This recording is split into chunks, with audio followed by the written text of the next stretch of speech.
ज्ञान देवे बाबा उजियार बर आगी, अंधियार मनला मिटाय दे, सतनाम के लागी।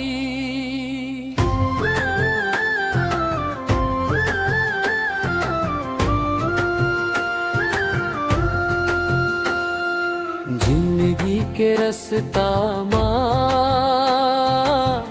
भटके गुरुआ, बाबा तोर ज्ञान बिना का करब हम दुआ। सतनाम सतनाम बोल भाई रे, सतनाम सतनाम बोल भाई रे, जान दे बे बाबा संग चल भाई रे, जान दे बे बाबा संग चल भाई रे। धर्मपुरा धाम गूंजत सतनामी बोल,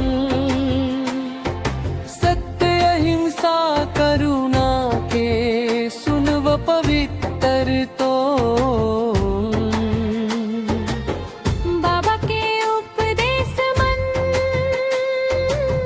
मन खेला बना दे दयाल, ज्ञान के ज्योति जला के कर देखे सबके भाल।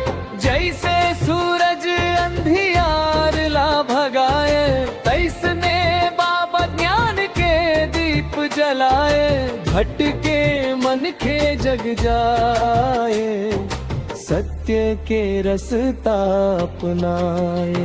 सतनाम सतनाम बोल भाई रे, ज्ञान दे बे बाबा संग चल भाई रे, ज्ञान दे बे बाबा संग चल भाई रे। सतगुरु के चरण में पावन हरि नाम, जिंदगीला नया राह दिखाए, सतनाम सतनाम जो भगत बने रही थे मन ले, वही पाले थे ज्ञान सही ढंग